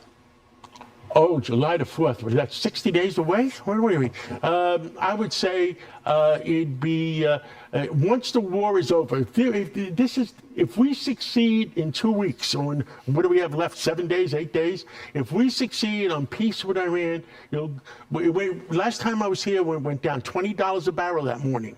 It'll go down another $20 a barrel, and I would say it'll be below $3. The moment we get a peace deal with Iran, the price of oil goes down $20 a barrel, and therefore the price of gasoline will go down significantly. Significantly the next day. We like that, John. I like that you. a lot. You can come back anytime you like, all right? There you go. So why is the left going so crazy and then going off on us? You know, I don't understand where people get their common sense is not common sense. You know what I'm saying? Like, they don't have it. There you go. You know, I made $8,000 when this whole tariff panicking went through. I made $8,000 on my 401k. Now, I didn't do my aggressive like a lot of people did. People that were doing aggressive porting on 401k lost a lot of money. That's the name of the game. That is the name of the game. If you want to go very aggressive, you can make a lot of money fast, but you can lose money very fast depending on the change on the market. And you know what? I made $8,000. I got $4,000 back in tax returns, which I won't qualify for next year because now I'm making too much money. But next year, it's a whole different thing. As long as I don't owe taxes, I'm fine. But this year, I was able to get $4,000 more than I ever got before. And that is all thanks to the big, beautiful bill. Whether you like Trump or not is irrelevant. If you are in a condition where you're making good money, you shouldn't get taxes back. Hey, you know what? Be thankful that you don't owe taxes. But for those people who are actually working full time and are under, a certain threshold economically, those people are getting a lot of money. Let me tell you something. If people were getting $10,000 before what this big, beautiful bill coming through and no tax on tips on everything, 10,000 just went up even higher. It is very simple. Very simple. Island Johnny, get the fuck out of my channel, bro. Don't call me a liar. I hate it when people falsely accuse me, especially when I am the most honest person saying something, you will get the F word out of my mouth. That pisses me off. Why is people so stupid? I don't understand. People are so dumb. Like, go to another chat where they leftist and retarded like you. I want smart people here. The retards can go over there and be on the leftist podcast. We are Democrats, Republicans, Independents together, but we have common sense. We stand for America first. That's the people I want on my channel. Everybody else, get the hell out. If you hate this country, you shouldn't be on my chat. Big mistake. You came to the wrong place. Unbelievable. Let me see. I got one message from President Trump. That's what we just watched. Okay. All right. I want to say, hey guys, if you're a veteran, man, God bless you. You know, you're in my prayers, and I pray for you. You guys know who you are, and I appreciate you being here. Let me share this this clip from a friend of mine. So as you guys know, Hold on, Brandy. We're not best friends. She is just a friend of mine. She is on the same fight as I am. She was attacked by the leftist peaceful protesters, and she has an update on something that happened to her not too long ago. So let's take a listen to this, and then I will go ahead and allow you guys to call in if you want to. I was attacked by multiple far-left agitators in June of last year outside an ICE facility in Tukwila. There was an anti-ICE riot there where they were attempting, I guess, to block the flow of cars in and out of the facility to stop some of these immigration hearings. I arrived on scene within 30 seconds. They identified me, called me out, started calling me a Nazi, threw things at me. Several of them assaulted me. I got somebody attempted to blind me with wasp killer, so I had to have my eyes drained on scene there. Just an insane situation. So at the time, I filed a police report with the Tukwila Police Department. And on this show just last week, I went on this long rant about the fact that no one had been charged in that case. And it really frustrated me because it's the reason why we see so much political violence from the far left in places like Seattle and Minneapolis and California. It's because for so many years they've been allowed and they've gotten away with acts of violence and vandalism. And specifically, they target on a regular basis individuals who they deem as not friendly journalists or too conservative. And even though I consider myself now a conservative political commentator, I was also assaulted and attacked by Antifa factions when I was on mainstream news. And so I said on the show last week, until they start being charged and prosecuted, nothing is going to change. Well, then I'm sitting at home. I think it was, Monday when I got this news, maybe Tuesday. And I open the mail and I get this subpoena from the Municipal Court of Tukwila, just one page that says that a woman named Fabiana Cantera Silvestre has been charged by the city of Tukwila. First I heard about it. Apparently, and this is the woman that they've charged. So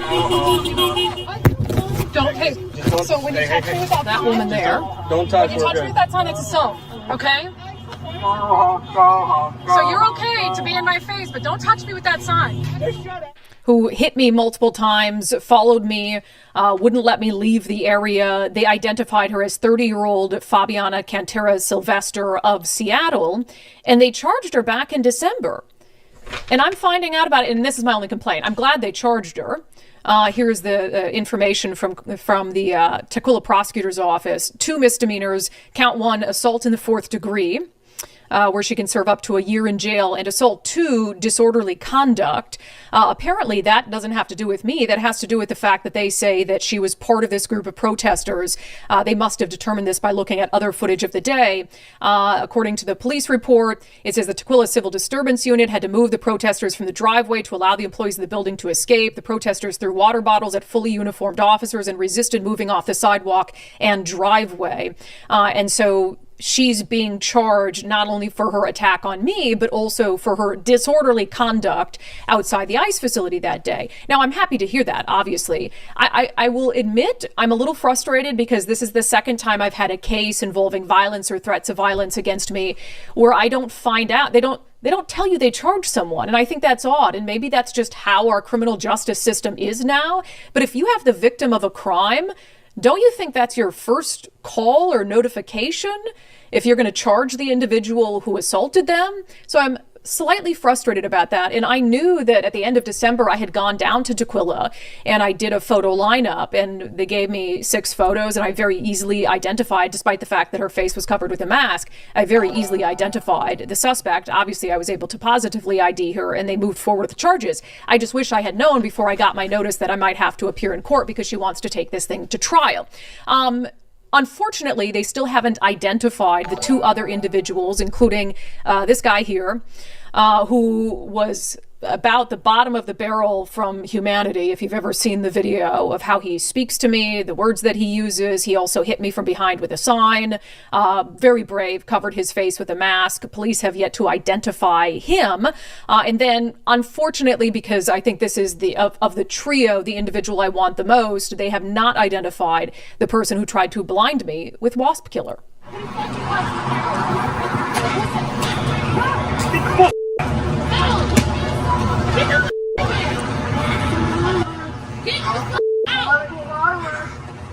Holy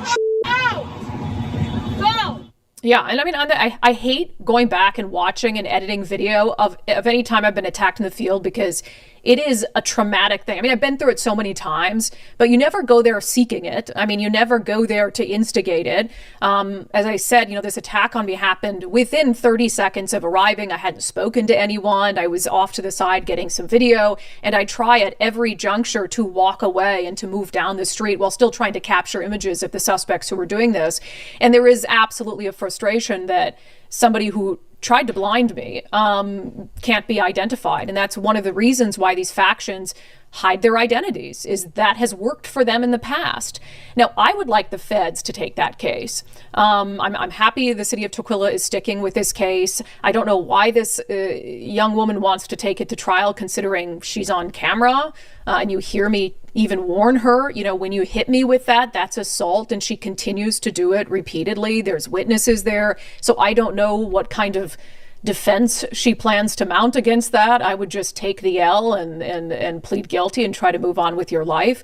But in the case of the individual who tried to blind me with wasp killer, I think that's a case the feds can and should take. We've pointed out the fact that after January 6th, the FBI under Biden used every available tool. Were able to determine what cell phones were in an area and went down for years across the country and knocked on doors to try to see if people were part of the mob on January 6th. And I'm not saying necessarily I agreed with those tactics, but they have the ability for any of these riots, for any of these acts of political violence, to go out and to figure out who was there and to try to match people to individuals in the mob. And I would really encourage the federal government to do that in a case like this, because if it's not me, they had a whole case of this wasp killer. One of the things that we noticed as we were trying to investigate this on our own is one of the individuals holding a sign, there was a barcode on the back, and some very astute viewers looked up the SKU number that was on the barcode, and it came back to this wasp killer. So that tells me they had a whole box of this stuff. Why? Well, it's because it sprays a long distance and it can do a lot of damage to people if it hits them in the eye, because the wasp killer is what you spray up in the eaves, right? It's not like bug repellent, it's wasp killer. And so if they weren't using it on me, who do you think they were going to use it on? The feds. They were going to use it on the Tukwila police officers that were there. They probably did. And so this is a weapon for them. And so it's not just about protecting, independent journalists, although I think it's important to protect any journalists from violence out in the field, but it's also about, they're also doing this to cops. They're also doing this to federal agents. And we just had the story last week of our friend Savannah Hernandez, a reporter with Turning Point USA, brutally attacked outside an ICE facility in Minneapolis. We know two of the individuals who attacked her are going to be charged. Hennepin County has declined to charge the mother. So it was parents and a daughter. They've charged the father and the daughter, but don't think there's ample evidence to charge the mother, even though she was forcefully shoving a dildo towards Savannah Hernandez's face, which I believe should be against the law, and seemed to make contact with her. And after that happened, and Savannah said, and I agree with her, that we've been through this enough to know that some of these blue jurisdictions don't take assaults seriously if they happen against conservatives. Because again, it doesn't take a rocket scientist to know, if you had mobs of right-wingers going around the country and attacking like regular reporters who were out doing their job, you don't think those local jurisdictions would immediately do something about it, because the media would pressure them to. The media would be like, oh, brutal right-wing attack, political attack on members of the press just trying to do their jobs. But when it happens to someone like me or someone like Savannah Hernandez, the media doesn't care. They love it. They love it. They want us attacked. And I really believe that with every fiber of my being. And so Vice President J.D. Vance, after that attack, he was at a Turning Point USA event, and he said that he agrees that the feds need to start taking these cases because the local jurisdictions don't care. I talked to Kash Patel on the way down here, and I said, I assume that we're doing something here. And he said, yes, we've had multiple agents on the ground. We've already talked to Savannah. We're going to use the video to try to go after the people who assaulted her and then try to defund the networks that fund those radicals who are going around assaulting activists. That's what we should be doing. Yeah, I agree. That's what they should be doing. We literally went, and I went with Savannah to the White House to urge them to do stuff like that. I don't know that we've seen a lot of meaningful progress in that area from the federal government. They have the tools to be able to do this stuff and to do it quickly. And so I need to see more from them. Words aren't enough. We need action from them. But again, I appreciate the Tukwila Police Department and the Tukwila City Prosecutor for pursuing this case as long as they have, for taking it seriously. Maybe they can use this woman to try to identify the other two suspects in the case, because the one who tried to blind me with wasp killer, that's a felony assault. And so certainly that's someone who's very dangerous and who I'd like identified and I think should spend some time in jail. So apparently they're going to take that to trial. I'll keep you guys updated on how that goes. But I would like the feds to intervene, and I'm going to send some messages in that regard to some individuals who we've met, as part of our trip to the White House to see if they can't make that happen. Thank you, Brandy. Such a lovely girl.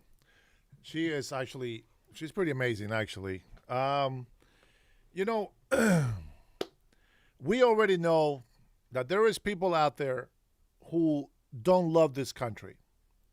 We also need to be aware that there's many kind of different mentalities out there. There is mentally ill. There's a lot of schizophrenia. I can't even say the word. Whatever that thing that word is. I can never say that word. But anyways, you got mental illness, of different sorts out there. You have the people the illegal immigrants that hate this country, who also have a mental illness. You have children that have now grown up. It's schizophrenia, I think is what it's. Yeah. But then you have children that are now of voting age, who have been raised in this cult of hate America. They fight like they're this courageous warrior people here, but they bent the knee to tyrants.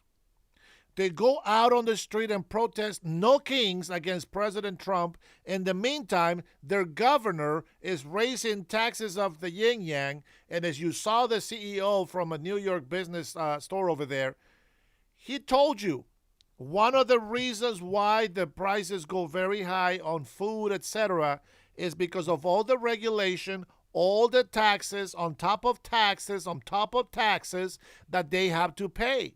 And who has to pay that? It has to be the consumers.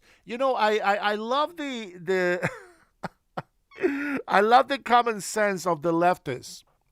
They say tariffs doesn't affect. Well, I say it doesn't really affect us, to be honest. It affects some people, some industries, but it is what it is. And they have the common sense to say, well, tariffs is a tax. When you put a tariff on imports, the consumer pays for it. And I'm like, okay, let's go with that. Okay? But tariffs is a negotiating tool. And it's going to get hard for some people, but we know it needs to happen because we want fair trade. And it worked. Tariffs are not a big deal today. It's not. Okay? But then those same people don't say anything about taxes being put on businesses, about millionaire taxes. That is crazy. Yeah, the billionaires, a lot of them who are truly billionaires, they don't care. They'll pay it. It's no big deal. But the millionaires who actually have to work their asses off to stay a millionaire, they're not going to put up with it. And they're going to take their hundreds of thousands of jobs with them. You know what's crazy? Somebody came into my channel here and tried to argue with me about, President Trump is, he's lost so many jobs. And he doesn't create any jobs. Shut the hell up. If you're going to tell me that, what I want to hear is, okay, listen. So, Dennis, I have compared. I noticed here in Washington State, thanks to the governor and the incompetence of the government here in Washington State, we have lost hundreds of small businesses. We are totaling for 2025 and the first couple of months of 2026, we lost 100,000 jobs here in Washington State. Boom. Okay, got you. Why? Why did we lose those jobs? And don't say Trump, because that's the only answer they have. Trump's fault. Trump's fault. Well, tell me how. Because the last time I checked, all of these businesses are complaining about the same things. Guess what that is? Taxes. That's right. The favorite tool that socialist Democrats like to use to take money away from you. It's like people don't learn from history. We went to war against the Brits for 2% tax. Well, there's more than that. They were burning barrels and doing all this other shit in there. But still, 2% tax. We went to war. We went to war. Lots of people lost their lives. We went to war for taxes. 2%. And what do we do today? Turn a blind eye. That's what we do today. We turn a blind eye. If you haven't seen my short, because my shorts suck, I made a short today that the socialist Democrats, those states that have sanctuary cities, they want illegal immigrants to be in this country. And I said that they should only count citizens and residents on a census. This is why. States with higher census counts gain increased political representation through more seats in the U.S. House of Representatives. I think I said the Congress and the House. And more electoral college votes for presidential elections. Additionally, college votes for presidential elections. Additionally, higher population counts secure a larger share of federal funding for, listen to this. Oh, listen to this, man. The truth shall set you free. And the leftist says, what is the truth, Dennis? And I said, you can't handle the truth. But we're going to give it to you anyway. Here is the biggest key. Higher population counts. The Zalgo is a lot of emojis. I know, I haven't checked. I gotta look into it because I do want Streamlabs to mediate a little bit on the chat, but it thinks that spamming emojis is a bad thing. All right, so here we go. Higher population counts secure a large share of federal funding. Here we go. Before I even tell you this, if you're like me and you're doing your research as I'm talking, you already know the answer. But let me tell you something. Here we go. Listen to this. They are raising a 10% tax on people that make over $1 million. If you are at $1 million and $1, you're getting 10% tax on that. Imagine that. So you really don't have an incentive to make $1 million. Your incentive is to make $996,000. Otherwise, you will have to pay an extra $100,000. I want you to understand something that these libtards don't understand. Rich people, yes, they have these big mansions and they have these yachts and they have all this luxury. Do you want that? I don't. You know why? Guess how many taxes they have to pay on their property. Guess how many taxes they have to pay when they buy a big-ass boat. Guess how much money they have to spend to maintain that lifestyle. And how many taxes are they paying to maintain that lifestyle? This is what I never understood, why the poor mentality people don't get how this works. Capitalism is fantastic. It is fantastic. If you sacrifice yourself more and more and you invest and you get smarts in here, you can make a lot of money.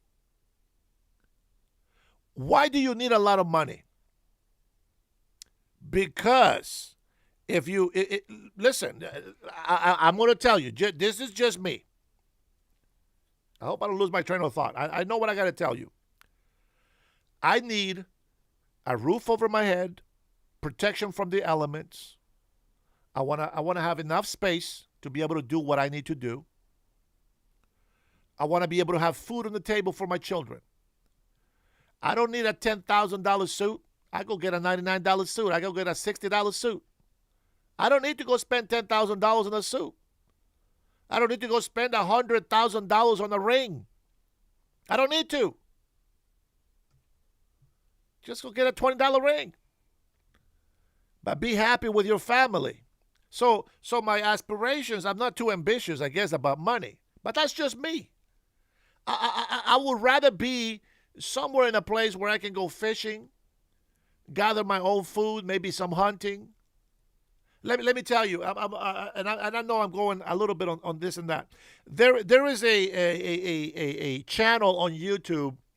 It's called Hawaiian Hamas. No, Hamas. Hawaiian Hamas, I think is his name. This guy, he does spearfishing. Now, I don't know what other work he does, but his channel is he does spearfishing, and he goes and spend time with the natives. You have to be at least 50% Hawaiian to be able to be in this area, okay? And I'm going to tell you, he sometimes goes to a friend who has a house over there in Hawaii, and he's got a couple of MTVs, you know? I'm sorry, not MTVs, ATVs. And, they hunt boar, wild boar. And the guy, that's what he does, so he hunts boar, and then he has this like smokehouse, and he makes sausages, and I don't know if he sells them or what, but they're supposed to be really good. And so he is free to go into the land, hunt, and gather. And then they go fishing. They spend the night at the beach, and they go fishing, and the winds are blowing, and the rain is getting them all wet. And you know what? They get these big fish. Sometimes they get little fish. But the point is that these people make enough money to get what they need, and then they live off, technically, the land. They gather, they hunt, and they fish. It's fantastic. So, again, you don't need to have a mansion. But here we go. So, but we live in the capital world, and you want to live in the States, and you want to be in a place where you can have a nice house. Okay, how big of a house do you want? Well, I mean, I make $50,000 a year. Well, shit, you ain't getting a house. I think you should settle for an apartment. A small apartment to that. And even that is going to be hard to maintain. So the reason I tell you this is because the people that are rich make all this money, but they have to keep making that money to maintain that lifestyle. That means that either way, everybody benefits. We don't get the mansions, I get it, but they're paying taxes more than we ever pay. They probably pay more taxes than what you and I will ever pay in our whole lifetime. Let's get real. 80% of the taxes collected come from the rich. 80%. And the poor people still say, let the rich pay their fair share. What the hell is the fair share? You wanted to be broke like you? No, that's stupid. When you see mansions, when you see big properties, your mentality should be like, damn, one day I'm going to have something like that. So what do you got to do? Well, you start thinking of a plan. I got to work my ass off. I got to do this. I got to do that. You see what I'm saying? Dude, this is not a good look. What are you talking about? What is not a good look? That you're lazy and you can't be successful in your own life? Do you know why there's a lot of entrepreneurs going out there? Do you know what it takes to be an entrepreneur? You got to be a risk taker. You got to be able to appreciate what others have so that you can have that ambition, that vision, and say, hey, listen, that's a nice yacht. I like fishing. I want a yacht. What do I got to do? Well, it costs $500,000. Golly. What can I do to get $500,000? Well, you got to do this. Okay, well, let's do it. It gives you an incentive.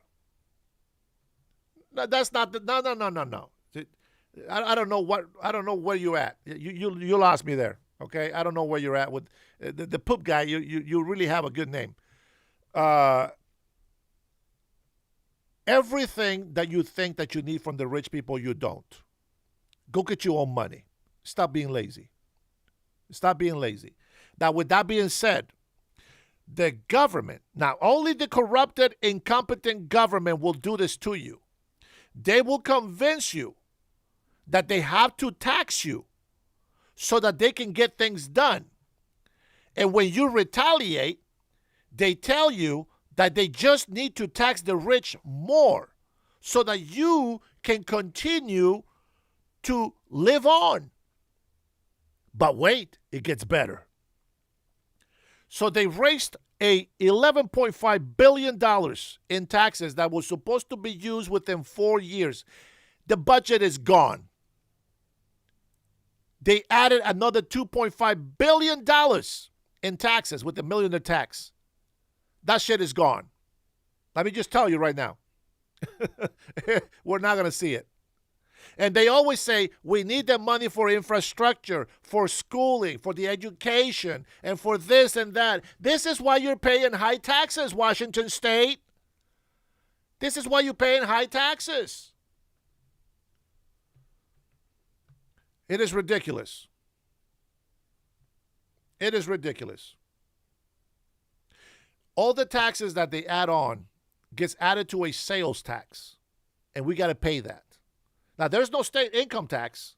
We only pay federal taxes, but there's no income state taxes. But they keep raising our sales tax.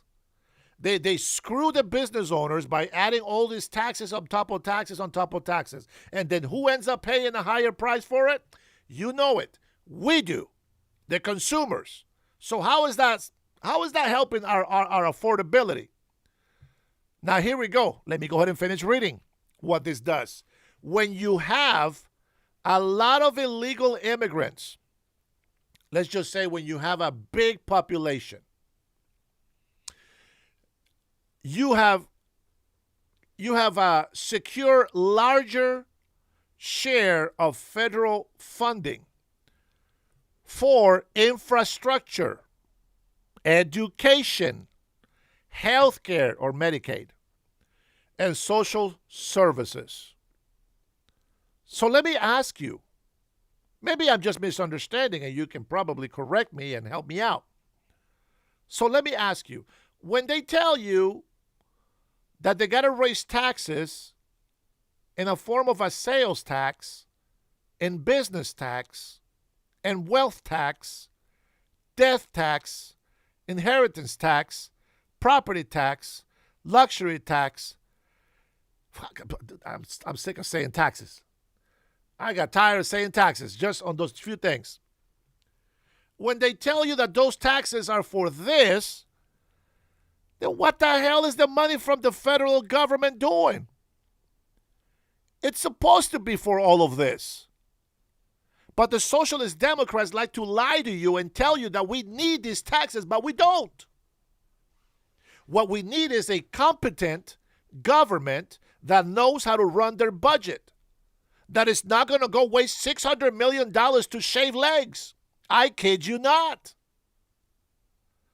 How is $600 million to shave laser hair removal in prisons for trans? How is that helping us? How is that helping us? Do you see my problem? That is where you're supposed to have a problem with the government. You You got to be able to see those things. And that's where I'm at. When people say unaffordability, why do you think President Trump says that was BS? It's a hoax. Because he didn't create it. The socialist Democrats created it and are making it worse and worse and worse. And as I said before, we don't fight for ourselves today. We fight for our children's future. And no, we don't take advice from children. We teach them what they need to be done. So when people come into my channel and they start talking about all this unaffordability, it's Trump's fault, they're against our military, they're against our rights, our legal rights, they don't want to protect the Constitution, they say democracy is in danger, it's being attacked, it's being destroyed, they don't do anything to help. I was going to take some calls today, but I'm out of time. Guys, if you have been here with me, thank you so much for subscribing. Thank you for hitting the like button. Thank you for considering becoming members. It's not mandatory. Thank you for the super chats. Hey, this is what I do for a living. I entertain. I give you politics. I give you religion. I give you stories. I'll give you some information and share what I can see on my computer with you so that you don't have to go digging for it anywhere else. Thank you so much for being here with me tonight, guys. You have been watching the Dennis Herrera Show with Dennis Herrera, yours truly. Thank you, all my members. God bless you. I will see you on the next one. God bless your family. God bless the USA. Peace.